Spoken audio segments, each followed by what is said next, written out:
Assalamualaikum warahmatullahi wabarakatuh, Bapak Ibu semuanya. Waalaikumsalam Waalaikumsalam warahmatullahi warahmatullahi wabarakatuh. wabarakatuh. Alhamdulillahirabbil alamin. Kita kembali lagi di perkuliahan, tapi aslinya jadwalnya sekarang inovasi pembelajaran matematika SD ya, tetapi kita geser ke metode penelitian. Nggak apa-apa. Dan besok, mohon maaf, kosong dulu karena saya baru ada kegiatan full Jumat Sabtu gitu. Dan pada kuliah pada siang hari ini, kita kedatangan tamu spesial. Beliau adalah Dr. Muhammad Ikram. Beliau dosen dari Universitas Dr. Aminata Palopo, Sulawesi. Ya, walaupun kita Bapak Ibu belum ke Sulawesi, paling tidak ilmunya sudah sampai ke sana. Ya. Sudah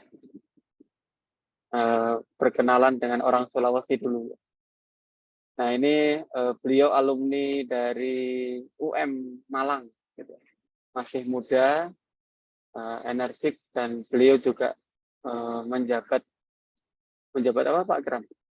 Kaprodi atau Seprodi? Iya, sekarang Kaprodi S2. Nah, Kaprodi S2 Pendidikan Matematika ya? Iya, Oke. dengan Nah, matematika. pada siang hari ini Pak Ikram mau sharing tentang pengumpulan data di penelitian. Nah, namun sebelumnya kita awali dulu dengan berdoa. Berdoa dipersilakan. Bismillahirrahmanirrahim. Cukup?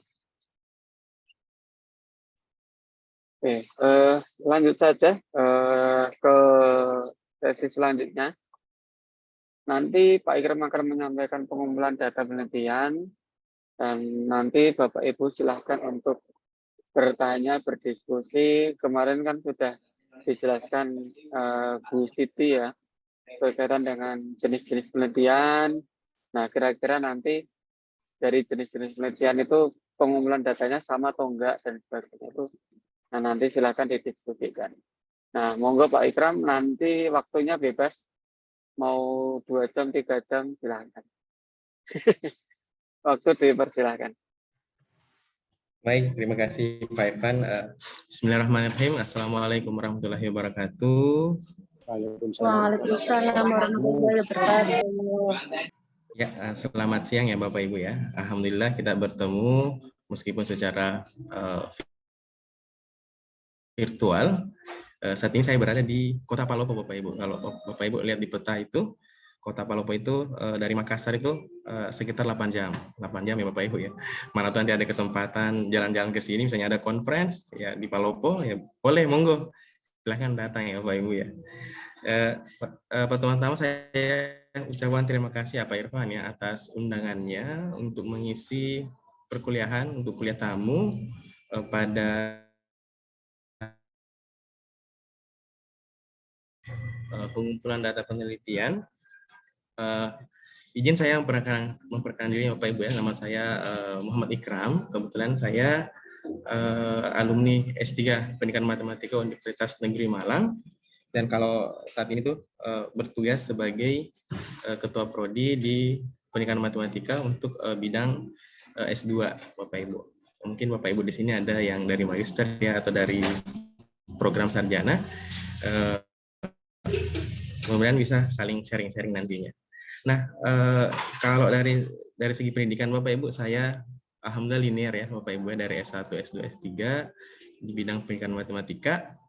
Kemudian mulai mengajar itu di 2013 sampai sekarang di Universitas Cokro Aminoto Palopo.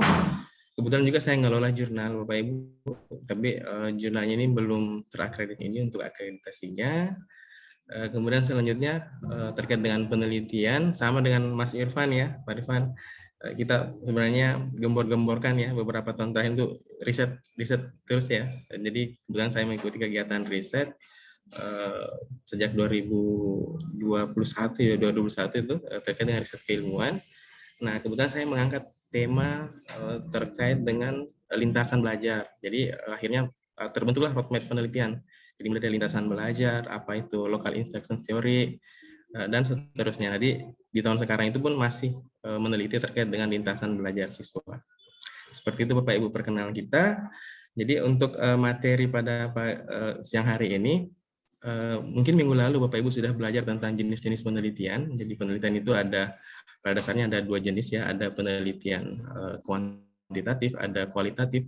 Kemudian akhirnya ada perkembangan lagi, ada namanya mixed method yang menggabungkan antara penelitian kuanti dan kuali. Kemudian yang terakhir itu ada namanya penelitian pengembangan, research development ya, Bapak Ibu. Memang kalau dari segi keluasannya, kemudahannya ya, paling tidak biasanya mahasiswa kalau saya tanya mau teliti jenis penelitian seperti apa. Jadi biasa bertanya mahasiswanya itu, saya tanya gini, Pak, boleh nggak penelitiannya itu yang gampang-gampang saja ya, gampang-gampang paling itu penelitian terkait dengan kuantitatif karena berkaitan dengan angka-angka.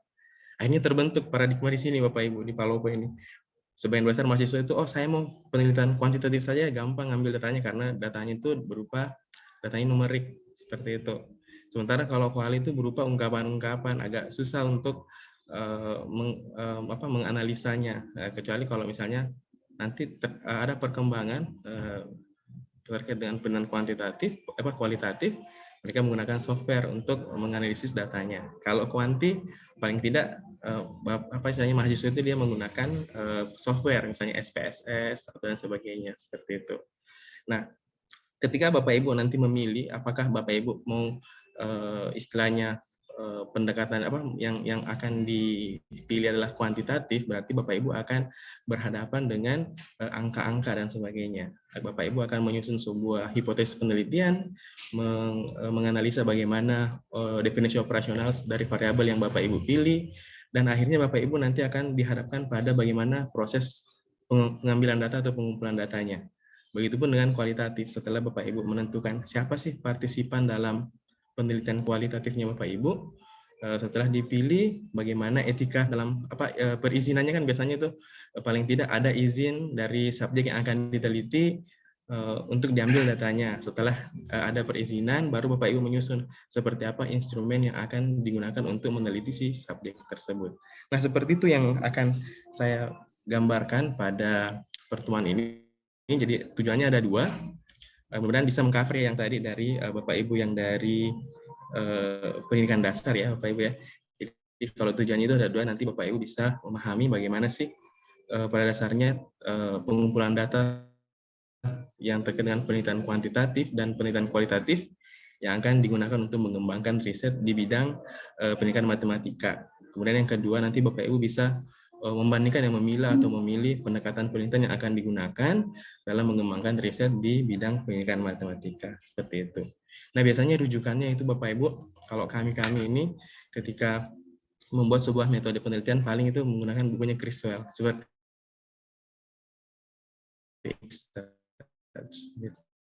itu. Jadi yang pertama kuantitas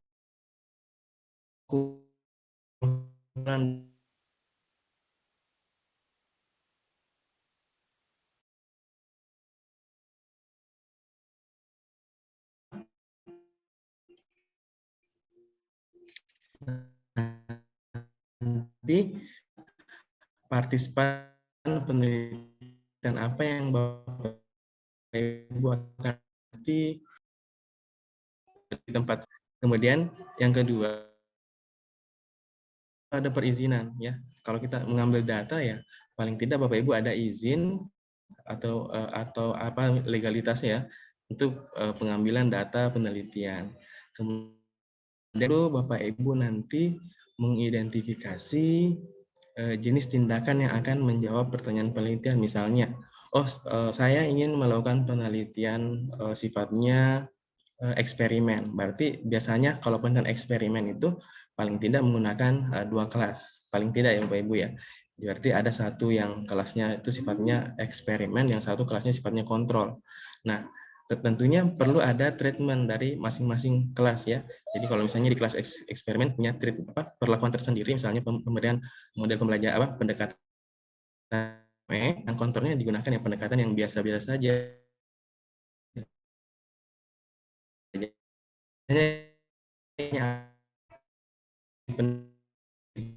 Itu paling mengkomparasi antara model B ataukah pengaruh dari suatu pendekatan strategi atau nanti melihat dari motivasinya itu bisa dilihat dari penelitian kuantitatif. Jadi ada jenis tindakan tertentu. Kemudian yang keempat adalah perlu menyusun instrumen yang akan digunakan. Tentunya instrumen ini paling penting Bapak Ibu. Karena instrumen yang Bapak Ibu gunakan ini akan menjawab pertanyaan penelitian serta hipotesis penelitian yang Bapak Ibu akan susun di dalam penelitiannya nanti. Nah, kalau ini bagaimana pengambilan datanya seperti itu. Jadi ketika instrumen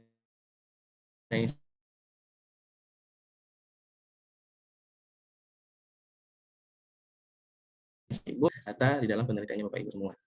Kemudian selanjutnya adalah pertanyaan yang sering muncul itu adalah bagaimana sih sebenarnya partisipan yang akan diteliti di dalam penelitian kuantitatif. Nah, biasa bertanya seperti itu ya mahasiswa ya di sini ya. Bagaimana partisipannya? Apakah partisipannya itu sifatnya individu?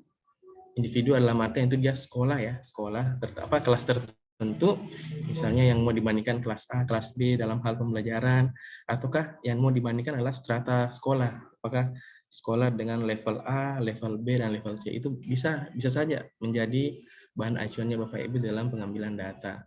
Nah, kalau misalnya yang dipilih adalah ketika kita ingin meneliti individu, maka nanti Bapak Ibu perlu memutuskan apakah yang dipelajari ini apakah untuk memutuskan individu yang akan dipelajari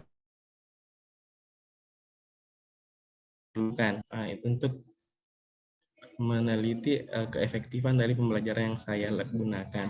Berarti itu perlu satu kelas, mengapa perlu 2 kelas, seperti itu. Kalau yang Bapak Ibu ingin meneliti terkait dengan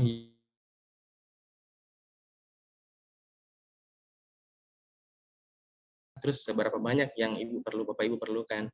Jadi misalnya, oh saya butuh misalnya butuh 2 sekolah untuk pembanding, boleh seperti itu. Jadi itu tergantung dengan apa yang Bapak Ibu tuju, pertanyaan-pertanyaan seperti apa, kemudian bagaimana hipotesis yang Bapak Ibu kembangkan, terus bagaimana juga nanti proses pengambilan data yang Bapak Ibu lakukan di dalam penelitian tersebut. Seperti itu terkait dengan partisipan. Nah, biasa yang saya dapat ya, yang saya bimbing mahasiswa di sini, untuk partisipan ya, untuk penelitian kuantitatif, mereka itu mengambil satu sekolah yang rombongan belajar itu banyak rombelnya. Jadi misalnya nanti mereka melakukan pemilihan secara acak, secara diacak itu nanti dilihat kecenderungannya. Ya, kelas yang dipilih itu yang dijadikan sebagai eksperimen yang selinier ya, atau yang tidak jauh beda antara rata-rata hasil belajarnya untuk kelas yang lainnya seperti itu. Jadi biasa kalau di mahasiswa yang saya bimbing, saya biasa untuk penelitian kuanti silahkan pilih sekolah yang memang ada permasalahannya. Nanti untuk pemilihan kelas itu di random, baru dilihat kecenderungannya untuk yang mana dijadikan sebagai eksperimen dan yang mana dijadikan sebagai kelas kontrol. Seperti itu untuk pemilihan partisipan. Partisipan pada dasarnya ini kalau di dalam penelitian kualitatif itu beda juga Bapak Ibu. Biasanya kalau di kuanti itu dia cakupannya besar ya partisipannya. Dia terkadang itu ada namanya populasi dan sampel. Populasinya itu cakupannya besar. Biasanya yang diambil itu sampel-sampel terkecil yang mewakili populasi tersebut. Beda kalau penelitian kualitatif. Nanti ada pembahasannya kalau penelitian kualitatif. Kemudian selanjutnya adalah tentunya kadang bertanya juga siapa sih yang memberikan informasi untuk menjawab pertanyaan penelitian atau hipotesis yang Bapak Ibu kembangkan di penelitiannya terkait dengan pedagogi ya tentunya guru Bapak Ibu. Kalau yang ingin dinilai adalah dampak dari pembelajaran terhadap hasil atau motivasi siswa ya tentunya yang memberi informasi itu adalah siswa. Kalau ada yang meneliti lagi ya, bagaimana peran orang tua terhadap ini dan sebagainya ya, tentu yang memberikan informasi adalah orang tua ya Bapak Ibu ya. Atau ada juga yang biasa meneliti.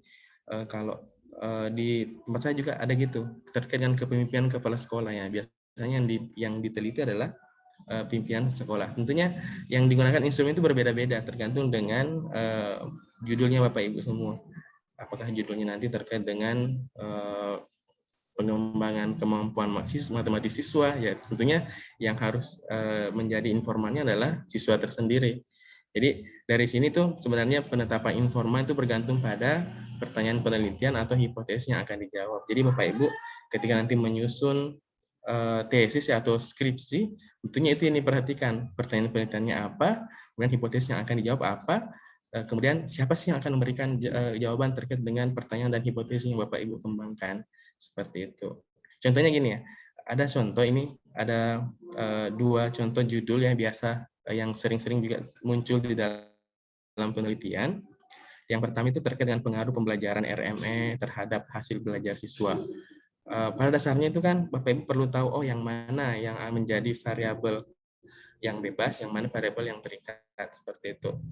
Jadi kalau dari segi judul ini, tentunya kalau memberikan pengaruh itu pembelajaran RME, kalau hasil belajar berarti yang akan diamati itu adalah hasil belajarnya siswa, berarti siswa yang akan menjadi sumber informasi terkait dengan penerapan pembelajaran RME yang Bapak Ibu terapkan.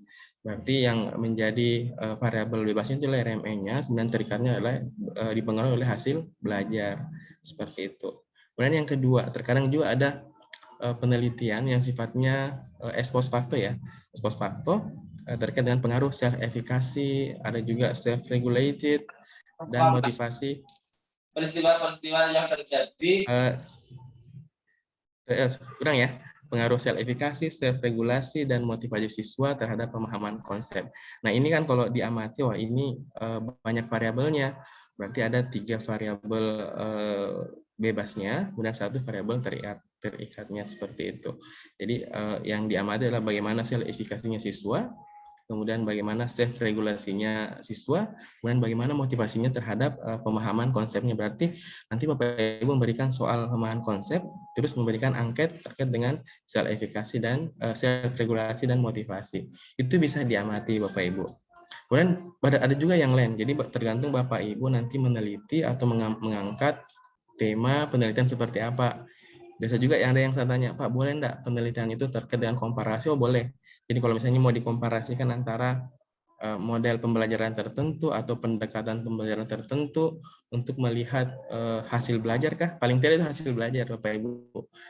Hasil belajar itu paling sering diambil sebagai variabel yang mengukur dampak dari atau treatment dari perlakuan tersendiri ya di dalam pembelajaran.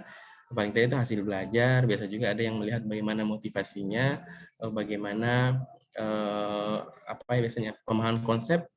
Kalau misalnya yang mau tinggi-tinggi itu bagaimana kemampuan pemecahan masalah, penalaran dan sebagainya. Itu bisa Bapak Ibu gunakan di dalam mengangkat judulnya nanti ya, ketika meneliti dalam penulisan tesis atau skripsi, seperti itu. Kemudian selanjutnya terkadang juga yang sering muncul adalah bagaimana sih penetapan populasi dan sampel. Nah, pada dasarnya itu kalau berbicara masalah penelitian kuantitatif ya Bapak Ibu ya, kuantitatif itu tentunya ada namanya populasi, ada namanya sampel. Jadi populasinya biasanya itu cakupannya besar, anggaplah dalam wilayah kecamatan kah, kalau kebetulan kecamatan yang mengambil sekolah tertentu ya, kalau misalnya yang diambil kelas tertentu berarti hanya lingkungan persekolahan. Nah dikatakan tuh seperti ini Bapak Ibu, kalau mau proses penelitian itu baik, tentunya untuk memilih partisipan atau individu atau organisasi perlu representatif ya dari seluruh kelompok individu atau sekolah. Jadi perlunya representatif. Jadi tentunya representasi ini mengacu pada pemilihan individu dari sampel populasi sehingga individu yang dipilih ini merupakan tipikal dari populasi yang diteliti. Seperti itu biasanya yang dilakukan. Nah, terkadang populasi ini biasanya cakupannya besar, tidak mungkinlah Bapak Ibu akan meneliti dalam cakupan besar itu, makanya diambillah sebagian kecil dari populasi tersebut atau dikatakan sebagai sampel. Nah, contohnya seperti ini. Kalau misalnya saya mau meneliti bagaimana sih dampak pembelajaran RME terhadap hasil belajar siswa di sekolah ini, nah berarti populasinya adalah sekolahnya, ya. Kelasnya misalnya kelas 7, dari kelas 7 itu ada 5 kelas, berarti dari 5 kelas itu dipilihlah ada berapa yang mewakili untuk dijadikan sebagai apa sih namanya untuk difokuskan dalam penelitian. Biasanya kalau meneliti dampak atau pengaruh yang diambil itu adalah berapa yang di kelas kontrolnya, biasanya ambil 1, dan di kelas eksperimennya juga diambil 1 kelas. Ya, eksperimen itulah yang diberikan treatment tadi untuk penelitiannya Bapak Ibu. Seperti itu. Kenapa penetapan populasi dan sampel ini penting? Karena biasanya ketika kita ini menggeneralisasi, karena di dalam penelitian kuanti itu tentunya generalisasi yang dihasilkan adalah generalisasi dari hasil penelitian yang mewakili populasi ya, atau jadi sampel-sampel itulah yang diambil sebagai acuan untuk menggeneralisasi populasi yang Bapak Ibu ambil di dalam penelitiannya. Makanya di dalam penelitian kuanti itu memang sering jadi perdebatan apa populasi dan sampelnya. Nah, terkadang orang yang kuantitatif juga bertanya terhadap penelitian kualitatif, apa sih kalau penelitian kualitatif sih apa populasi dan sampelnya, kan seperti itu. Makanya terkadang tumpang tindih Bapak Ibu. Kadang ada yang menganggap di kualitatif itu sebenarnya ada populasi dan sampelnya juga. Nah, padahal ada juga yang menganggap di dalam penelitian kualitatif itu tidak ada populasi dan sampel, tapi sampelnya yang yang diambil sebagai rujukan itu adalah partisipan yang dalam hal sesuai dengan tujuan penelitian. Jadi kalau di dalam penelitian kuantitatif yang Bapak Ibu akan lakukan, tentunya memerlukan apa sih populasinya dan apa sampelnya, seperti itu. Seperti itu untuk populasi dan sampel. Kemudian selanjutnya adalah di dalam penelitian tentunya perlu ada perizinan dalam pengumpulan data. Kenapa? Seperti ini Bapak Ibu, memang ditekankan ya, walaupun istilahnya ini kan dikembalikan kembali ke institusi masing-masing. Ada juga institusi yang tidak memerlukan perizinan di dalam pengambilan data. Tapi kalau saya ini dipandang penting, kenapa? Karena ini sebagai legalitas di dalam penelitian. Karena kapan tidak ada perizinan, tentunya akan risih juga pihak yang akan diteliti dengan yang meneliti seperti itu. Karena selain itu juga di dalam penelitian, misalnya kalau Bapak Ibu nanti menuliskan artikel, anggaplah nanti Bapak Ibu, oh saya mau artikelnya ini di level internasional. Pasti Bapak Ibu akan diminta, apakah ada perizinan dari hasil penelitian, anggap ini, misalnya kalau sekolah yang diambil, apa buktinya. Nah, biasanya ada jurnal yang meminta seperti itu. Nah, makanya ini bagian ini adalah penting untuk Bapak Ibu semua. Jangan lupa ketika nanti melakukan penelitian,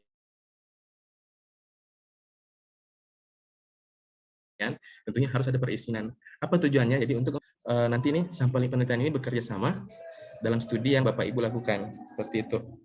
Jadi nanti si sampel penelitian ini akan bersedia memberikan data yang Bapak Ibu inginkan, dan juga nanti ada istilahnya timbal balik. Biasanya kalau yang diteliti itu dia juga minta bagaimana hasil penelitiannya Anda terkait dengan yang Anda lakukan pada sekolah saya. Biasanya ada timbal balik seperti itu. Kalau di tempat kami ini di Sulawesi seperti itu Bapak Ibu. Ada permintaan bagaimana sih sebenarnya hasil penelitian yang telah dilakukan dan apa respon atau apa temuan atau yang bisa menjadi bahan pertimbangan untuk pembelajaran. Biasanya gitu. Kemudian selanjutnya adalah untuk memberikan gambaran terkait dengan penelitian yang dilakukan. Nah, untuk gambarannya ini biasanya ini ya menjadi masukan bagi pihak sekolah, menjadi pihak guru terkait dengan penelitian yang dilakukan. Kemudian siapa sih yang diminta perizinan? Itu biasanya yang pertama ada institusi atau sekolah. Biasanya ada izin dari sekolah untuk melakukan penelitian. Kemudian kalau misalnya penelitiannya itu dari tingkat dasar ya, level dasar atau anak-anak yang mau diteliti, biasanya kita minta persetujuan dari orang tuanya, bisa enggak diteliti, bisa enggak diminta untuk pengambilan data. Kemudian yang selanjutnya itu bisa juga terkait dengan peserta atau kelompok yang dalam kapasitasnya itu dalam cakupan yang besar atau organisasional, seperti itu. Itu izin-izin inilah yang biasa menjadi polemik ya Bapak Ibu ya. Kan terkadang di kampus sendiri itu tidak diberikan perizinan bahwa kalau misalnya mau meneliti itu harus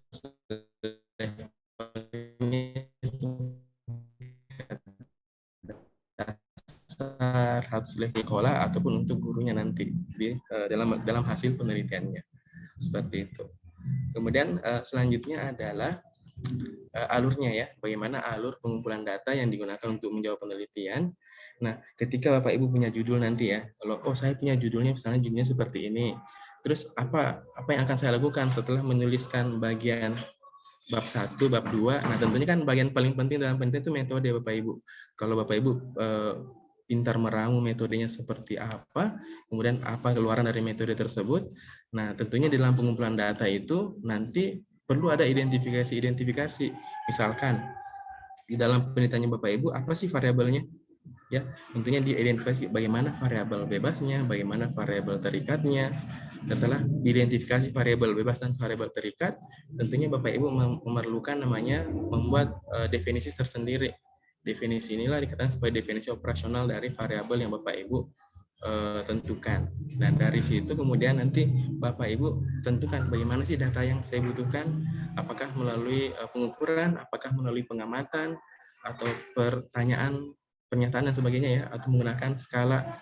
Nah, itulah yang tergantung dari definisinya ya Bapak Ibu ya. Jadi kalau misalnya, saya mengambil hasil belajar, berarti nanti yang menjadi instrumen datanya itu adalah instrumen penelitiannya berupa tes hasil belajar. Kalau Bapak Ibu ingin melihat motivasi, tentunya biasanya kalau motivasi itu yang digunakan sebagai alat pengukurnya adalah berupa angket, begitu. Kemudian kalau misalnya, saya mau melihat pembelajarannya, dampak pembelajaran, berarti yang dilihat adalah bagaimana keterlaksanaan pembelajarannya, terus bagaimana respon siswa selama proses pembelajaran, kemudian dilihat lagi bagaimana aktivitas siswa, apakah aktivitasnya meningkat, menurun, dan sebagainya. Kemudian bagaimana respon observer. Itu kalau penelitian seperti itu ya banyak yang dibutuhkan kalau terkait dengan pembelajaran.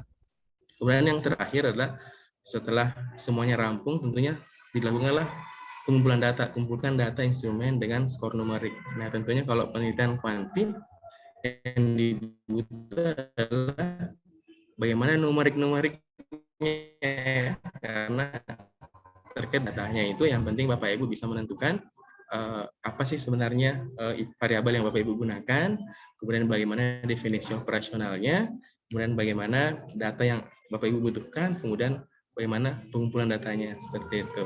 Nah, sebagai contoh Bapak Ibu, saya ngambil contoh ini ya, misalnya Bapak Ibu meneliti pengaruh pendekatan RME terhadap kemampuan berpikir kritis dan motivasi.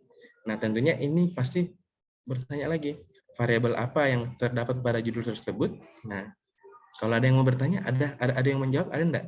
Variabel, kalau dari judul ini, variabel apa yang terdapat di judul tersebut? Ada yang mau mencoba? Oke, silakan.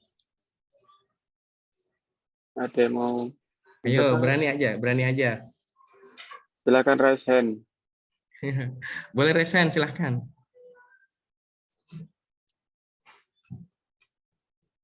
Bu Puspita?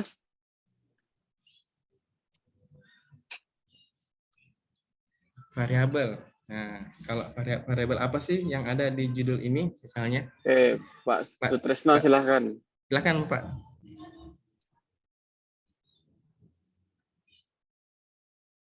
Oke, ini tadi Pak Sutrisno jadi enggak? Ada yang mau enggak? Oke, silakan Bu Sri. Halo Bu Sri. Oh, sebentar. Pengaturannya belum tak ini. Oh gitu. Sorry. Nah, sekarang sudah bisa unmute. Ya. Iya, variabelnya pendekatan RME, kemampuan berpikir kritis dan motivasi. Ya, itu variabelnya ya. Bisa enggak dibedakan yang mana sih variabel terikat, yang mana variabel bebasnya? Variabel terikatnya pendekatan RME, variabel bebasnya kemampuan berpikir kritis dan motivasi. Ada yang lain? Enggak. Terima kasih, Pak. Ya. Yang bebasnya adalah RME ya. Yang terikat. Yang terikatnya RME, kemudian yang bebasnya? Sebentar, pengaruh pendekatan RME. Ya, ayo. Kebalik. Oh, kebalik. Ayo, kebalik ya. Yang bebasnya yang ini. RME. Yang RME, yang terikatnya yang kemampuan berpikir kritis dan motivasi. Itu. Nah, memang agak ini ya Bapak Ibu ya. Yang penting Bapak Ibu bisa mengidentifikasi yang mana variabel dalam penelitiannya, itu sudah oke itu. Pasti kalau ini sudah klop ini variabelnya, jadi nanti akan mudah untuk menentukan apa sih instrumen yang digunakan. Terus kalau terkait dengan definisi operasional itu seperti apa? Tentunya kalau terkait dengan definisi operasional itu nanti tergantung dari konstruksi, istilahnya itu kalau kami itu di sini konstruk materi. Jadi konstruk materi itu terkait dengan apa-apa yang sudah dilakukan penelitian sebelumnya, apa-apa yang belum, kemudian nanti dilihat apa-apa hal yang baru. Jadi konstruksi seperti itu nanti outputnya adalah tentunya akan mendapatkan pandangan tersendiri dari si peneliti. Biasanya makanya kalau kami di sini kalau terkait dengan mengambil variabel dan sebagainya, apa sih indikasinya? Nah, biasanya seperti itu yang dikuatkan. Indikasinya apa? Dikatakan orang berpikir kritis, indikasinya apa? Orang dikatakan tidak berpikir kritis. Nah, kalau si siswa atau mahasiswa sudah bisa menetapkan itu, berarti oke, sudah klop itu, sudah bisa menentukan definisi tersendiri. Kemudian definisi yang operasional itu yang betul-betul digunakan dalam penelitian. Jadi makanya ada namanya batasan-batasan yang digunakan oleh peneliti atau dalam hal ini mahasiswa di dalam menuliskan tesis atau skripsinya. Nah, setelah ditentukan apa sih definisi operasionalnya, apa variabelnya, nah tentu si mahasiswa itu bisa menentukan apa instrumen yang terdapat di dalam variabel tersebut. Misalnya, kalau ingin dilihat adalah suatu model atau pendekatan, tentunya ada instrumen tersendiri. Misalnya yang disiapkan itu adalah kalau yang sekarang itu namanya buku modul ya. Kalau biasa kalau mahasiswa sekarang itu kalau meneliti terkait dengan pembelajaran, coba buat buku modulnya karena kan yang lagi tren itu tentunya buku modul isinya adalah RPP, RPS ya, LKPD dan sebagainya. Nah, itu yang digunakan. Kemudian nanti dilihat apa sih apa namanya bagaimana sih tanggapan observer, bagaimana lembar aktivitas siswa, itu yang digunakan di dalam pembelajaran.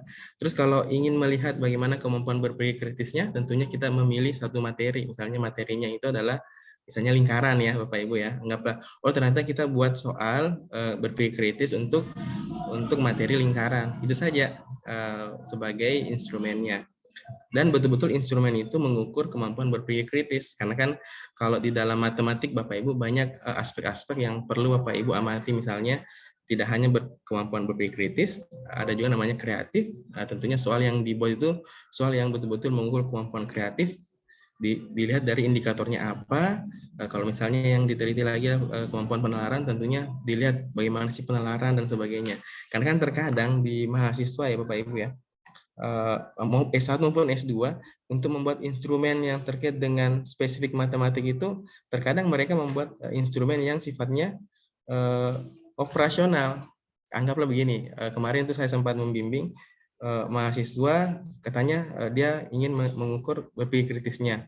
Nah, yang terjadi adalah ketika saya amati soal yang dibuat, ini soalnya operasional karena mencari bagaimana volume misalnya kubus dengan sisinya 5 ya, itu ternyata itu tidak mengukur kemampuan berpikir kritis. Makanya memang ada pertemuan tersendiri ya. Kalau saya sih melihat harus ada pertemuan tersendiri bagi mahasiswa untuk menyusun instrumen yang spesifik pada kemampuan atau istilahnya itu di dalam matematik. Ya, makanya perlu ada itu.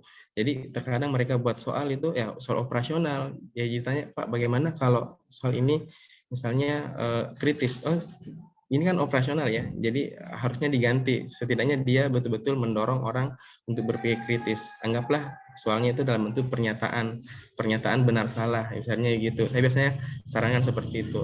Kemudian ada juga biasa yang datang itu, Pak, saya buat soal itu soal kreatif, tetapi ternyata pas saya cek, oh enggak, ini enggak mengukur kemampuan berpikir kreatif. Memang kreatif itu setidaknya dia ada kebaruan di dalam pemecahan masalah ataukah ada variasi-variasi tersendiri dari hasil jawabannya siswa. Apakah prosesnya yang beragam ataukah jawabannya yang beragam. Biasanya begitu saya tekankan untuk mahasiswa. Kemudian setelah itu kan nanti mahasiswa paham, oh ini ternyata ya untuk membuat instrumen itu emang agak ribet-ribet sedikit lah di dalam penentuan instrumen penelitiannya. Nah, kalau yang gampang itu biasanya instrumen yang sifatnya sudah baku ya. Misalnya kalau mau mengukur motivasi, memang ada indikasi-indikasi tersendirinya, tapi itu bisa dimodifikasi dan sebagainya. Oh, satu lagi Bapak Ibu, ketika membuat instrumen, paling enak itu ya, instrumen itu nanti instrumennya ini memang dari hasil penelitian penilaian terdahulu misalnya. Jadi kalau saya sih buat instrumen tentu ada alasannya kenapa instrumen itu yang digunakan. Saya tentunya beralasan saya mengambil instrumennya si A, tetapi saya memodifikasi beberapa bagian untuk melengkapi hal-hal yang sesuai dengan penelitian yang saya lakukan. Seperti itu. Biasanya seperti itu modelnya. Kalau yang contohnya misalnya untuk instrumen motivasi bagaimana ya? Tentunya ini instrumen motivasi berbeda dengan instrumen yang sifatnya matematik. Tapi kalau motivasi itu biasanya digunakan untuk pengskalaan. Jadi ada angket tersendiri untuk mengukur motivasi siswa di dalam pembelajaran. Jadi angket motivasi inilah yang bisa di Bapak Ibu kembangkan sendiri, tapi itu agak berat. Mending dimodifikasi dari hasil penelitian yang ada, sesuaikan dengan apa yang Bapak Ibu teliti, kemudian disesuaikan lagi dengan tujuan penelitiannya. Jadi biasanya itu tidak semuanya angket itu diambil ya, tapi disesuaikan dengan kebutuhannya Bapak Ibu. Seperti itu untuk instrumen. Kemudian yang keempat adalah bagaimana sih pengumpulan data yang dilakukan ya? Pengumpulan datanya paling terkait dengan tes ya Bapak Ibu ya. Kemudian melakukan observasi untuk melihat pendekatan RME-nya. Kemudian melihat hasil atau skala lipat dari motivasinya.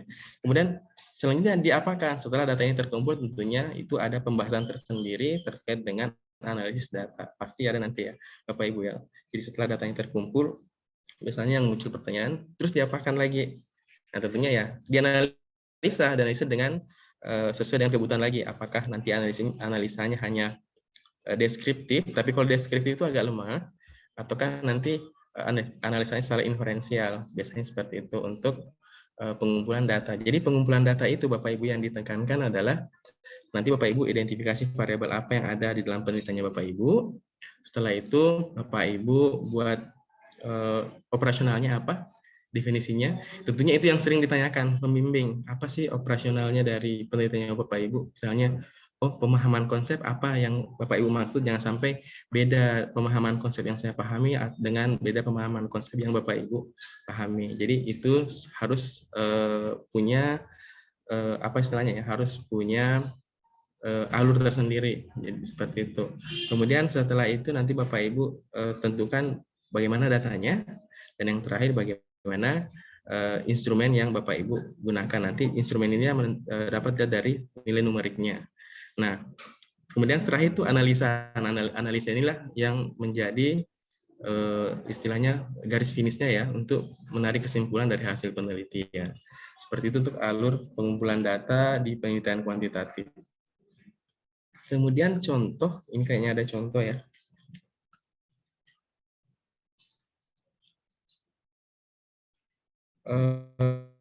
Untuk instrumen yang digunakan untuk pengumpulan data, jadi ada kriteria tertentu Bapak Ibu ya. Jadi kalau misalnya diamati, bagaimana sih kalau misalnya instrumen itu sudah jadi, itu diapakan lagi. Tentunya ada kriteria yang digunakan untuk menentukan apakah instrumennya Bapak Ibu itu baik digunakan dalam penelitiannya. Makanya ada di dalam penelitian kuantitatif, itu namanya validitas dan reliabilitas. Jadi melihat kevalidannya dan melihat dari reliable-nya atau keandalan dari instrumen yang Bapak Ibu gunakan. Ini penting Bapak Ibu dilakukan. Jadi ketika Bapak Ibu sudah menyusun instrumennya, untuk data penelitian Bapak Ibu, tentunya dilakukanlah validasi. Paling tidak yang memvalidasi itu adalah, ini ada dua versi ya. Kalau di tempat kami itu, yang memvalidasi instrumennya mahasiswa, ketika selesai itu dikembalikan ke pembimbing. Ya, itu seperti itu kalau di tempat kami. Terus ada juga yang versi lainnya ya Bapak Ibu. Jadi yang memvalidasi instrumen penelitian itu disesuaikan dengan nanti di luar dari pembimbing ya. Itulah yang menilai instrumen yang Bapak Ibu kembangkan. Tetapi akhirnya itu adalah yang menjadi pengujinya si mahasiswa tersebut adalah yang memvalidasi instrumen tersebut ya. Makanya itu supaya saling istilahnya saling terkait. Tapi kalau di tempat kami itu yang kalau S1 itu yang memvalidasi adalah dosen pembimbingnya. Dia validasi konstruksinya, dia validasi bahasanya, dia di dalam instrumen tersebut ya dari pembimbingnya. Makanya itu mungkin agak berbeda, tetapi di dalam penelitian itu ya yang paling sebenarnya yang operasional itu adalah di luar dari supervisor tersebut. Itu yang paling cocok. Seperti itu ya Bapak Ibu ya untuk instrumennya. Instrumen ini kalau tidak divalidasi apa dampaknya? Tentunya kalau misalnya instrumen itu didasarkan dari tidak divalidasi, jangan sampai instrumen yang digunakan itu tidak sesuai dengan kemampuan kognitif dari siswa yang diteliti, misalnya gitu. Anggaplah misalnya yang sebenarnya instrumen ini pada dasarnya ada di level kelas 8, tetapi diujikan pada anak kelas 7, itu tidak sesuai. Makanya memang perlu divalidasi untuk menyesuaikan dengan tingkatan level berpikir siswa. Karena paling sering itu kalau orang matematik, Bapak Ibu, ya senangnya terkait dengan itu yang tadi, pembacaan masalah kah? Apakah dia melihat kritisnya, kreatifnya, penalaran, representasi, dan sebagainya. Melihatnya dari segi situ. Tapi kalau misalnya dari segi hasil belajar, biasanya yang melihat adalah nilai ulangannya, tapi paling jarang. Sekarang itu biasanya kalau saya bimbing mahasiswa nilai raportnya, enggak bisa, jangan. Jadi makanya paling tidak itu dari materi tersebut. Misalnya, oh ternyata si siswa ini ketika diberikan materinya pecahan, oh ternyata dia lebih sulit. Itu diamati. Makanya jadi dikembalikan lagi kepada Bapak Ibu semua terkait dengan judul yang Bapak Ibu nanti pilih di dalam penulisan tesis atau skripsinya nanti ya, seperti itu. Kemudian teknik pengumpulan data, nah ini biasa disampaikan di bab 3 dalam penelitian. Apa sih teknik pengumpulan datanya tesis atau skripsinya Anda? Nah, teknik pengumpulan data itu yang sering aja ya. Pertama itu ada observasi. Ya, observasi ini pasti ada lembar observasi untuk menilai pembelajaran, ataukah nanti Bapak Ibu biasa melalui komunikasi, wawancara, atau pemberian angket. Kemudian ada yang pengukuran nanti contohnya itu adalah tes. Nah, tes inilah yang tadi hasil belajar, pemahaman konsep, pemecahan masalah dan sebagainya. Nah, di dalam penelitian kuanti ini bisa saja ketiga-tiga teknik ini digunakan. Nah, misalnya untuk betul-betul melihat kekompleksan atau kompleksitas dari skripsi yang Bapak Ibu tulis. Fase itu nanti melihat bagaimana sih peningkatan keterlaksanaan pembelajarannya, misalnya bagaimana LKPD-nya, bagaimana aktivitas siswa, terus nanti diobservasi bagaimana respon siswa, seperti itu. Hanya dianggap observasi ini tidak cukup, ya tentunya bisa melalui wawancara untuk menguatkan bahwa tadi di dalam proses pembelajaran apa tanggapan Anda itu untuk melihat apa respon siswa ya secara kualitatifnya. Kemudian yang selanjutnya ada melalui tes. Tes itu sebagai untuk kuanti itu banyak berperan di dalam penelitian kuantitatif. Jadi apakah tesnya nanti ini terkait dengan pemecahan masalah, apakah terkait dengan berpikir nanti itu dari fokus penelitiannya Bapak Ibu semua. Itu untuk teknik pengumpulan data. Nah, terkadang juga ada Pak, apakah tadi kuanti dari mau pakai tes boleh ya, boleh enggak pakai wawancara? Malah yang paling banyak itu adalah menggunakan teknik wawancara. Mengapa wawancara?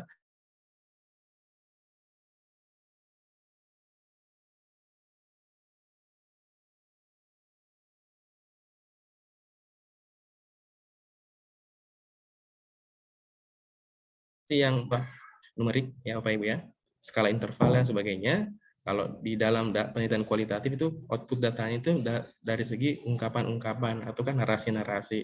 Tetapi yang paling enak ya sebenarnya kalau saya secara pribadi, kalau ditanya Bapak ini mendukung penelitian kenapa? Saya mendukung kualitatif karena memang sejak awal ya Bapak Ibu ya. Kalau Bapak Ibu yang kuanti ya silahkan fokus di kuanti. Kalau Bapak Ibu yang senang kualitatif untuk melihat gejala atau fenomena tertentu ya silahkan difokuskan di penelitian kualitatif seperti itu. Kemudian selanjutnya adalah contoh ya Bapak Ibu ya.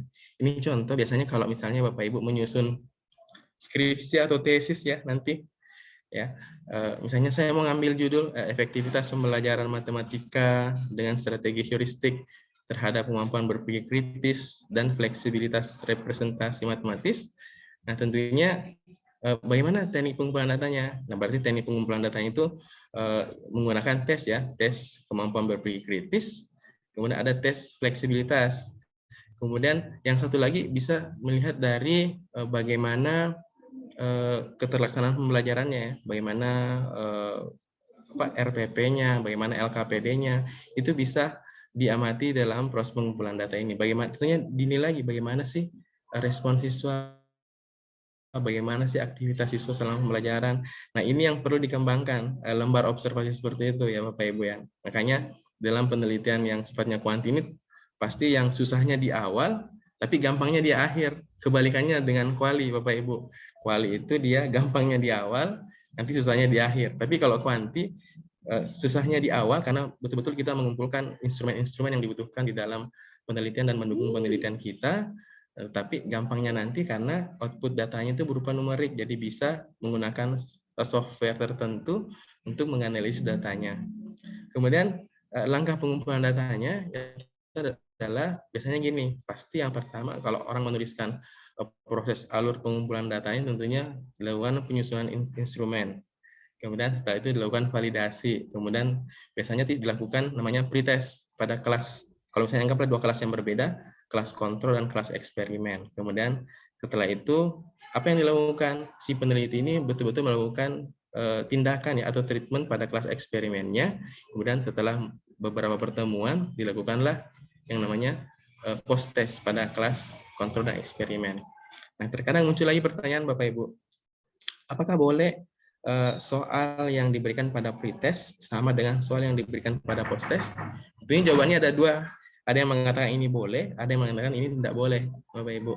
Jadi terserah Bapak Ibu yang mana mau pilihnya. Kalau saya secara pribadi kemarin itu waktu meneliti di kuanti, itu saya upayakan agak sedikit berbeda antara soal yang digunakan di pretest dengan soal yang digunakan pada post test.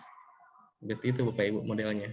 Jadi untuk penelitian kuantitatif tadi saya tekankan bagi yang Bapak Ibu yang memilih kuanti, yang berat itu di awal-awal Bapak Ibu, karena memang Bapak Ibu harus klop semua instrumen penelitiannya, baru bisa melakukan penelitian tersebut. Anggaplah kalau kami di tempat saya ya, biasanya kalau mahasiswanya memilih penelitian kuantitatif, jadi saya selalu mengatakan kalau sebelum program betul-betul itu sudah tidak ada lagi, tidak dua kali mereka bolak-balik untuk mengujikan instrumen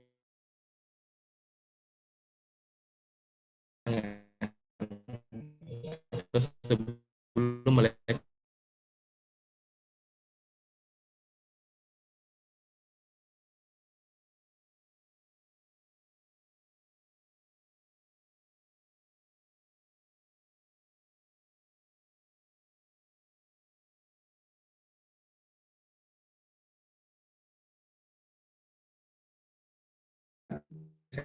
dan kualitatif, tentunya bertanya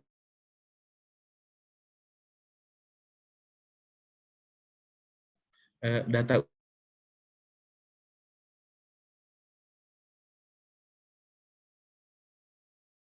Jadi untuk pengumpulan data ini penelitian, misalnya saya ingin meneliti kesulitan siswa, pemahaman siswa, bagaimana miskonsepsi misalnya ya, miskonsepsi siswa terhadap materi tertentu. Nah, itu yang pertama, perlu diidentifikasi subjeknya. Kemudian apakah perlu akses izinnya? Perlu ya Bapak Ibu. Apalagi kalau penelitian kualitatif itu yang ingin menuliskan anggaplah di jurnal internasional, itu dibutuhkan apa sih sebenarnya pernyataan subjek terkait dengan penelitian yang Anda lakukan itu dibutuhkan. Kemudian yang ketiga adalah informasi yang digunakan untuk menjawab pertanyaan penelitian, kemudian instrumen yang digunakan untuk mengumpulkan data, kemudian ada namanya etika dalam pengolahan data kualitatif. Jangan sampai apa istilahnya kalau etika itu jangan sampai hasilnya itu dibuat-buat seperti itu. Itu untuk dan sampel dalam penelitian kualitatif. Nah, tadi saya bahas kalau penelitian kuantitatif itu memang dia melibatkan populasi dan sampel. ya. Tapi kalau kuanti itu enggak. Kenapa tidak? Karena penelitian kualitatif itu tidak untuk menggeneralisasi populasi, tetapi hanya untuk menyelidiki secara mendalam atau mengembangkan eksplorasi dari fenomena yang diamati. Anggaplah seperti ini. Oh, si anak misalnya diberikan permasalahan, misalnya pecahan. Kalau secara apa istilahnya, secara numerik ya, dia mudah menyelesaikan soal pecahan tersebut, tetapi ketika disajikan dalam bentuk gambar-gambar, si siswa ini sulit. Nah, itu yang diamati. Kenapa dia sulit kalau soalnya dalam bentuk gambar-gambar? Nah, itu salah satu contoh Bapak Ibu ketika kita ingin mengamati fenomena tertentu dari penelitian kualitatif. Jadi itu tergantung apa fokus yang Bapak Ibu amati atau apa fokus permasalahan yang terjadi. Nah, kemudian selanjutnya yang membedakan antara penelitian kuanti dan kuali adalah kalau penelitian kuantitatif tentunya pengambilan sampel dan sebagainya itu bisa dilakukan secara acak, Bapak Ibu. Kalau kualitatif itu sampelnya itu bertujuan. Dia terkadang kita mencari sampel itu bolak-balik, ternyata sampel bukan subjek seperti ini yang saya inginkan. Jadi kita memang itu memilih sampel itu berdasarkan istilahnya purposeful sampling. Sementara kalau di kuanti dia itu secara acak atau random sampling. Tentu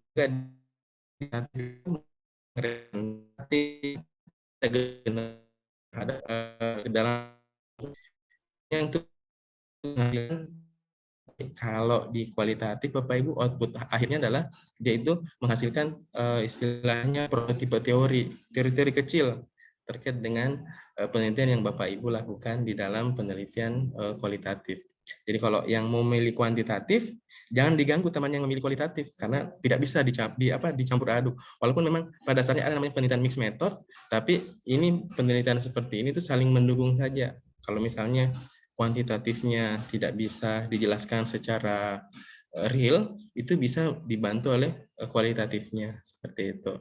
Jadi kalau misalnya ada temannya yang memilih, oh saya mau penelitian kuantitatif, orang-orang yang kualitatif itu jangan ganggu, kan? Kenapa? Karena memang nggak akan klop jadinya. Kalau misalnya beda pandangan dari jenis penelitian. Jadi kalau misalnya penelitian kuanti itu nanti paling tidak itu terkait dengan menguji dampak atau pengaruh dari treatment tertentu atau pembelajaran. Kalau penelitian kualitatif itu melihat dari fenomena dari alur berpikir siswa misalnya. Dari itu penelitiannya itu terkait dengan kognitif, bagaimana proses berpikir siswa kritisnya ya, itu bisa dilihat alurnya, itu menggunakan misalnya teori tertentu, terus bagaimana melihat apa istilahnya hambatan berpikir siswa ketika menyelesaikan permasalahan tertentu, itu bisa diamati atau digunakan penelitian kualitatif. Begitu untuk penelitian kualitatif Bapak Ibu. Kemudian tentunya data apa yang digunakan untuk menjawab pertanyaan penelitian kualitatif itu ada 4, itu yang diperlukan. Jadi kalau kualitatif itu tentunya butuh pengamatan. Jadi tipe datanya ini adalah catatan lapangan. Jadi kalau misalnya kita melakukan pengamatan itu nanti Bapak Ibu si peneliti tentunya akan mencatat yang terjadi di lapangan, ya seperti itu. Misalnya, oh si anak ini ketika menyelesaikan soal terdiam, itu dicatat si anak ini diam dan sebagainya. Nah, kemudian selanjutnya untuk pengamatan data teks dan gambar yang tidak terstruktur diambil selama pengamatan oleh peneliti. Kemudian yang selanjutnya adalah yang paling sering wawancara dan kuesioner. Jadi kuesioner itu biasa kuesioner terbuka. Ini juga baru-baru saya coba melakukan penelitian, saya coba gunakan kuesioner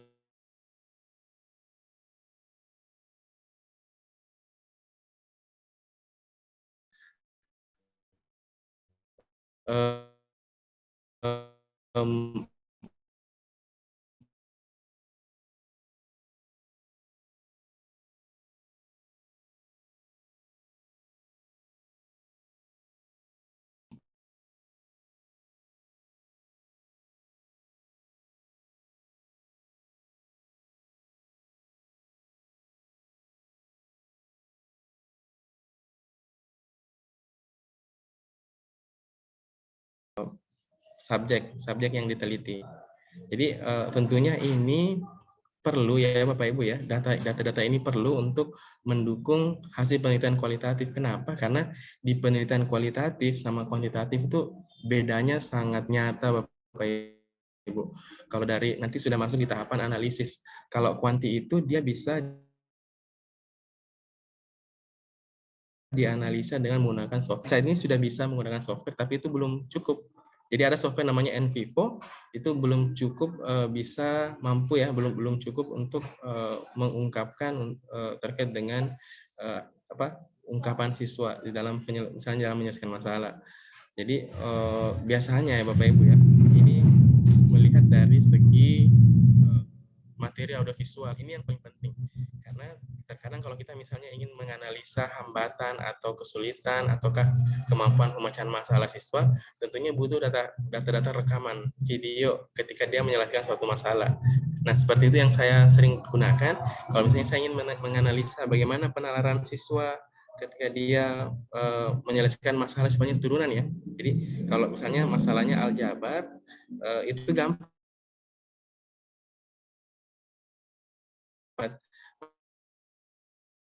Masalah bentuk sketsa.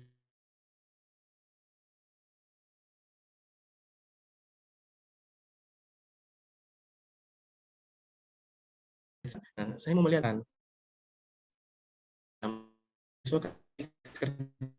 Bu ya.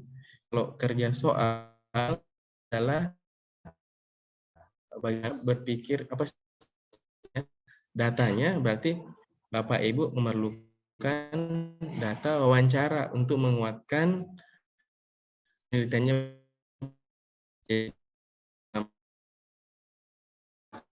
Dan belum perlu melakukan wawancara untuk memastikan apa yang subjek seperti itu. Itu pada dasarnya untuk wawancara itu sifatnya konfirmasi. Jadi keempat hal ini Bapak Ibu ya, ini perlu untuk mendukung data di dalam penelitian kualitatif yang Bapak Ibu akan kembangkan. Bagi mahasiswa yang di kampusnya di kampusnya nanti, oh saya mau pilih penelitian kualitatif, nah tentunya saya butuh pengamatan, butuh wawancara, butuh rekaman video dan audio, dokumen, dan ada analisanya ini,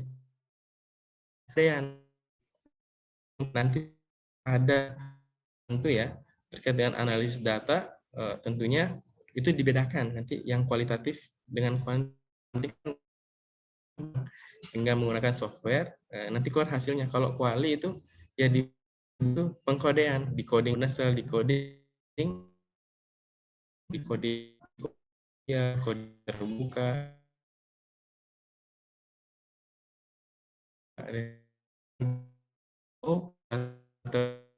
tertentu, itulah yang dijadikan dasar sebagai temuan di dalam penelitian kualitatif seperti itu. Untuk data yang digunakan untuk menjawab pertanyaan penelitian kualitatif. Kemudian gimana sih prosedurnya ya? Anggaplah prosedur apa yang digunakan untuk merekam data kualitatif. Itu ada 3 Bapak Ibu. Yang pertama adalah tentunya diperlukan namanya protokol penelitian. Nah, ini yang Bapak Ibu butuhkan di dalam penelitian kualitatif nanti. Kalau misalnya saya mau meneliti mau mewawancari tentunya itu kan namanya pedoman wawancara. Jadi tujuannya adalah untuk mengingatkan peneliti tentang pertanyaan dan menyediakan sarana untuk merekam catatan. Kalau pedoman wawancara ini sebenarnya sifatnya nanti tidak terstruktur. Kalau terstruktur nanti penelitian yang Bapak Ibu lakukan itu agak kaku. Jadi dia itu sifatnya tidak terstruktur. Kemudian kalau yang ingin diamati adalah perilakunya siswa atau perilakunya siswa dalam menyelesaikan masalah, tentunya ada pedoman observasi. Itu juga penting Bapak Ibu. Kemudian yang ketiga ada namanya pedoman think out loud. Jadi ketika siswa menyelesaikan soal, dia sambil berbicara. Seperti itu.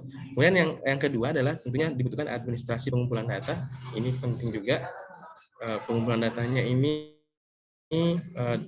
istilahnya dalam penelitian. Kemudian yang terakhir adalah nanti ada namanya sensitivitas yang mempengaruhi kualitas data. Ini juga diperlukan di dalam prosedur untuk merekam data. Seperti itu. Kemudian contoh ya, sebagai contoh untuk pengumpulan data kualitatif, misalnya, saya ingin mengidentifikasi kesulitan siswa dalam menyelesaikan masalah geometri. Nah, tentunya pengumpulan data yang digunakan adalah teknik pengumpulan data yang digunakan adalah observasi, tes, dan wawancara. Ya, tentunya di observasi apa sih kesulitan siswa, kemudian di tes itu sebenarnya banyak versi ya Bapak Ibu ya. Ada yang mengatakan itu tugas, ada yang mengatakan itu tes. Jadi biasa yang saya gunakan itu di dalam penelitian kuali itu tugas. Karena beda kalau tes itu kan dia diberikan si siswa ini mengerjakan, kemudian itu diamati dari segi hasilnya itu dilihat secara nyata. Tapi kalau di dalam kualitatif itu namanya tugas ya Bapak Ibu ya. Kemudian setelah ada tugas ada namanya wawancara. Wawancara ini penting untuk menilai, untuk memastikan atau untuk mengkonfirmasi apa yang menjadi kesulitan siswa di dalam menyelesaikan soal geometri. Nah, tadi di sini kan ada observasi Bapak Ibu ya. Jadi observasi dalam penelitian ini berupa pengamatan langsung terhadap aktivitas yang dilakukan oleh guru dan siswa selama proses pembelajaran. Itu bisa juga dijadikan sebagai acuan. Jadi ternyata di dalam penelitian ini dia ingin mengamati aktivitasnya siswa ketika pembelajaran di kelas. Kemudian dilakukan penugasan atau tes ya. Tes digunakan untuk berupa soal tes diagnostik dalam mengerjakan soal geometri. Jadi dia itu mengukur sebagaimana kesulitan siswa yang alami ketika diberikan soal geometri. Kemudian yang ketiga dia gunakan wawancara, istilahnya itu wawancara in-depth, mendalam ya, kepada subjek tertentu, misalnya satu siswa ataukah mengambil misalnya saya ambil 5 siswa saja. Kemudian saya lihat apakah kecenderungan dari 5 siswa ini ada pola tertentu atau polanya beragam. Kalau polanya beragam, berarti ambil lagi siswa yang lainnya supaya nanti memudahkan Bapak Ibu menentukan, oh ternyata kesulitan siswa dalam menyelesaikan soal geometri itu ada 3 model, seperti itu. Jadi harus banyak-banyak subjek yang berpartisipasi. Nanti yang dilaporkan dalam penelitian itu misalnya, oh yang berpartisipasi dalam penelitian ini adalah ada 3 subjek. Misalnya yang dalam penelitian itu, oh kalau dia melihat kesulitan, dia lihat dari nilai KKM atau ketika dia memperoleh skor kesulitan paling tinggi, seperti itu. Jadi seperti itu contoh pengumpulan data untuk penelitian kualitatif. Kadang Bapak Ibu di dalam penelitian kualitatif itu beragam. Ketika Bapak Ibu melihat satu tesis dengan tesis yang lainnya, itu tentunya model pengumpulan datanya itu berbeda. Jadi itu bergantung dengan apa jenis penelitian yang pertama, kemudian bergantung dengan apa sih instrumen yang digunakan di dalam penelitian tersebut. Jadi sebagai catatan itu adalah ketika Bapak Ibu memilih pendekatan penelitian kuantitatif, tentunya Bapak Ibu akan memikirkan, oh ternyata kalau kuanti itu sulitnya di awal ya Bapak Ibu ya. Jadi sulitnya di awal, sementara di penelitian kualitatif dan akhirnya ketika datanya nah itu apakan. Biasanya begitu yang menjadi pertanyaan mahasiswa selama saya bimbing di sini, seperti itu. Mungkin cukup dari saya. Kita buka sesi diskusi ya Bapak Ivan ya. Oke, terima kasih Pak Yang mau bertanya boleh Bapak Ibu silahkan. Silakan Bapak Ibu atau teman-teman yang lain yang mau bertanya, silakan raise hand atau langsung open mute.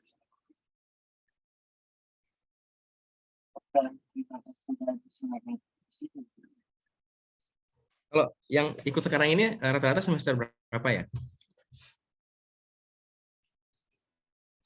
Ada yang semester, kalau yang S2 semester berapa sekarang? S2 semester 2. Semester 2 ya? Oh, semester 2. Berarti nanti di semester 3 ini sudah proposal ya? Iya. Kalau S1 semester 5. Oh, semester 5. Semester 4. Oh, masih 4, baru. Betul-betul ya. masih instan. Kalau yang S2 itu dia, kalau di kurikulum kami di sini ya Pak Irfan ya, kalau di semester 3 sekarang itu mereka sudah menyusun, tidak ada lagi mata kuliah yang lain. Kalau tempatnya Pak Irfan masih ada ya mata kuliah di semester 3? Masih ada seminar sama ini. Iya, seminar sama teknologi apa ya? Lupa saya. Ada 2. Kemarin itu kalau kami di sini itu penyesuaian kurikulum semester 1-2 itu ada perkuliahan. itu di press Pak Irfan. Hmm. Betul-betul mahasiswanya di pressing itu ya, untuk mengikuti kuliah. Nanti di semester 3 itu baru mereka berkonsultasi Tesis sama ya. pembimbingnya. Iya, tesis. Bagus. Kemarin saya sempat mikir itu Pak Irfan, untuk tiga semester saja kuliahnya. Cuman direvisi dari pimpinan universitas, jangan seperti itu. Jangan sampai betul-betul nanti ada mahasiswa yang selesai itu dua semester lebih. Nah, itu yang ditakutkan. Iya, karena ada beberapa ini ya. Kalau saya sendiri kan pengalaman juga 2 semester lebih dikit Pak Ikram. Iya. Kalau kemarin itu di UAD, kemarin kan saya lihat kurikulumnya UAD itu ya, dia punya visi itu dia 1,5 tahun plus 2 hari. Itu Iya, plus 2 hari. Plus 1 hari. plus 1 hari ya? Oh, plus 1 hari. Luar biasa itu. Itu 1 harinya itu yang penyelamat itu. Jadi sama aja. 4 semester. Oke, Monggo Bapak Ibu, teman-teman semuanya silakan. yang mau bertanya.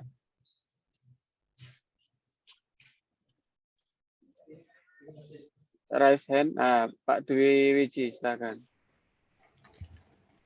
Terima kasih. Ini terkait dengan subjek yang akan diteliti.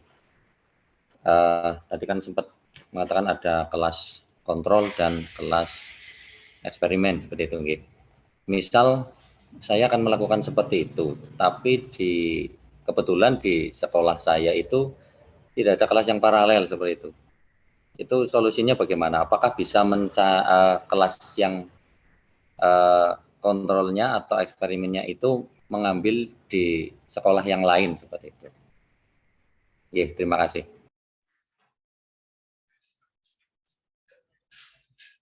Oke, silakan Pak Ira. Baik, Pak Dwi ya. Saya biasanya gini Pak Dwi, kalau misalnya sekolahnya itu tidak ada kelas paralel ya. Kemarin juga ada mahasiswa saya seperti ini. Pak, saya enggak ada kelas paralel, bagaimana solusinya?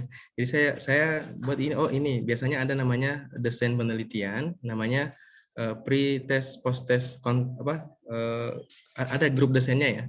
Jadi pre-test, post-test, jadi yang dilihat adalah hanya membandingkan antara cocoklah yang digunakan itu satu kelas, ya Bapak Ibu ya. Jadi bisa digunakan satu kelas saja, tapi yang dilihat adalah bagaimana perubahannya dari pre-test ya, sebelum perlakuan dan setelah perlakuan, seperti itu. Kemudian yang terjadi lagi adalah kemudian muncul pertanyaan dari mahasiswa, Pak, apakah itu bukan PTK? Yang anggaplah enggak, ya seperti itu. Karena yang dilihat adalah bukan peningkatannya, tapi yang dilihat adalah seberapa besar pengaruhnya. Jadi yang disetting kemarin saya sarankan ke mahasiswa, nanti instrumennya ini makanya yang menjadi yang kemarin jadi kelemahan penelitiannya itu adalah instrumennya. Instrumen pretest dan posttestnya itu sama instrumennya. Jadi ketika diberikan pretest, itu juga yang diberikan pada saat posttest, seperti itu. Makanya untuk yang penelitian itu kemarin saya sarankan ya enggak apa-apa satu kelas, nanti yang dilihat adalah berapakah selisihnya, karena kan di dalam statistik itu yang dinilai adalah selisih antara pretest posttestnya, tetapi di analisa statistiknya itu yang istilahnya unstandardized ya. Kalau kan ada seperti itu ya. Jadi yang dilihat itu adalah residualnya dari hasil pretest dan posttest. Biasanya digunakan seperti itu. Terus bagaimana kalau dia menggunakan datanya itu skala Likert? Misalnya ada kan baik sekali, baik dan sebagainya kan yang sering muncul itu adalah kalau begitu tinggal dijumlahkan saja data-datanya, nanti diselisihkan. Ternyata tidak Bapak Ibu. Jadi nanti ada namanya metode successful MSI. Jadi kebetulan kalau saya sih pakai model seperti itu untuk melihat perubahannya dari pretest dengan posttest. Jadi anggaplah motivasi pre-nya bagaimana, kemudian motivasi ketika posttestnya seperti apa. Yang dilihat itu adalah nanti residualnya, tapi ditransform dulu ke bentuk MSI seperti itu. Jadi Pak Dwi itu boleh dilakukan penelitian seperti itu, walaupun dia satu kelas. Nah, nanti kembali ke pembimbingnya Pak Dwi ya. bisa enggak? Kalau saya sih, kalau di mahasiswa saya bisa, silahkan. Nanti dilihat adalah ada desainnya, pretest, post-test, grup desain. Nah, itu yang dilihat. Jadi boleh melakukan penelitian seperti itu. Tapi kalau Bapak Dwi, kalau memang istilahnya memang mengajar di sekolah tersebut, tidak usah ambil sekolah yang lain untuk dijadikan kelas kontrol, karena nanti akan mengubah lagi mengubah lagi judul penelitiannya. Jadi modelnya seperti itu. Mungkin cukup ya, Pak Dwi. Terima kasih. Jadi tergantung pembimbingnya Pak Dwi ya. Nanti Pak pembimbingnya gombal dia Pak Dwi.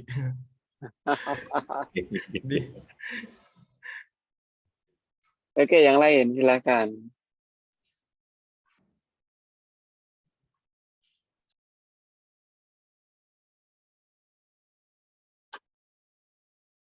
Lain?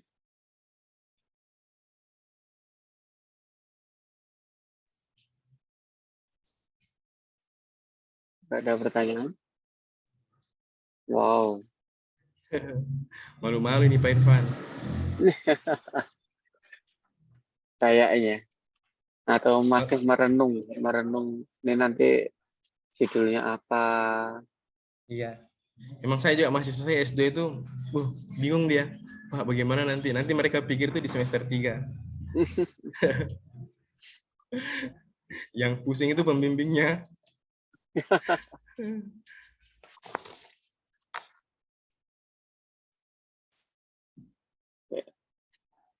Bu Puspita, Bu Nani, Bu Agus, ada pertanyaan? Ada yang lain? Oke, kalau nggak ada. Jadi ini ya Bapak Ibu, jangan sampai dua perspektif penelitian itu dibenturkan jadi satu. Jadi misalkan kualitatif dan kuantitatif. Loh kok kayak gini, kok beda pengumpulan datanya? Ya emang beda. Itu seperti garam dengan gula. Serupa, sama-sama putih, tapi beda rasa. Gitu ya. Jadi jangan sampai ini kan kualitatif kok kayak gini, kuantitatif kok kayak gini ya. Emang beda-beda, jangan disamaratakan. Oh, sama-sama penelitian harusnya sama, enggak, beda. Jadi kualitatif beda, pengembangan beda, kuantitatif beda, mix metode juga beda, ya tergantung nanti. Bahkan sesama kuantitatif, berbeda dengan desainnya itu juga akan berbeda juga dalam pengumpulan data, dalam variabel dan sebagainya. Itu ya Bapak Ibu. Jadi kalau baca laporan penelitian ataupun artikel, mohon nanti di highlight itu jenis penelitiannya apa, metode atau cara pengumpulan datanya, samplingnya atau pengambilan subjeknya dan sebagainya itu harus benar-benar jeli. Gitu. Harus benar-benar jeli. Kalau tidak ya nanti tidak akan bisa membedakan ini kualitatif itu yang kayak apa sih, kuantitatif yang kayak apa, itu kan repot nanti. Oke. Tidak tawarkan sekali lagi, ada pertanyaan enggak? Betul itu Pak Irfan. Saya itu mahasiswa saya ajak jangan baca jurnal Indonesia. Karena di jurnal Indonesia itu paling tidak itu kalau ngelihat dari metodenya satu paragraf. Iya. Betul-betul Pak Irfan ya, itu yang harus diubah ya Pak Irfan ya. Ketika kita buat metode itu harus apa istilahnya? Saya biasa istilahnya itu harus ada bagian per bagian, apa setting penelitiannya, apa instrumen collecting datanya. Harus jelas itu dari mana instrumennya, kemudian bagaimana partisipan yang paling penting. Karena kalau mengatakan partisipannya SD, misalnya anak-anak SMA kelas 3, ya hanya sampai di situ, nggak dijelaskan kenapa itu, dan sebagainya. Nah, yang paling penting itu di penelitian itu, apalagi kalau kuanti dan kuali, adalah analisisnya. Ini berkembang dia kalau di luar. Kayaknya Bapak Ibu saran saja Bapak Ibu ya, jadikan rujukan penelitian itu dari luar, bukannya kita tidak senang dengan dari dalam, tapi memang sudah paling banyak itu saya dapat itu, oh kenapa ini metodenya satu paragraf dan sebagainya. Itu yang biasa saya sering koreksi kalau mengoreksi artikelnya. Ya. Oke, kalau memang sudah tidak ada, mungkin cukup ya. Nah, sampai bertemu di pekan depan. Nanti tugasnya silahkan untuk mencari artikel lebih bagus kalau dari international journal. Nanti coba diselidiki metode penelitiannya kayak apa, proses pengumpulan datanya seperti apa. Ya pada intinya di bagian metode itu coba diidentifikasi lah ya. Oke, mohon maaf sinyalnya lost. Kalau sudah mulai penelitian baru akan banyak pertanyaan. Ya, Betul itu belajar Pak dari Irfan. pengalaman. Betul.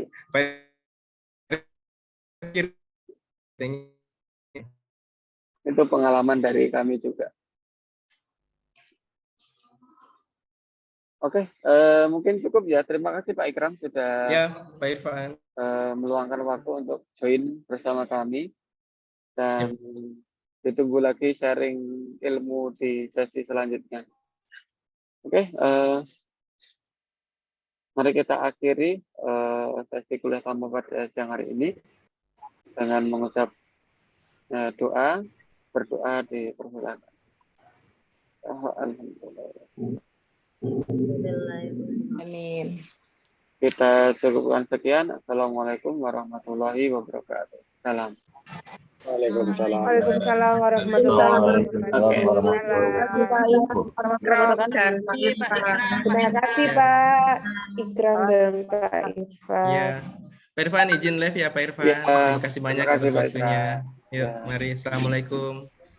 Waalaikumsalam warahmatullahi wabarakatuh. Kita akhiri ya Bapak Ibu ya.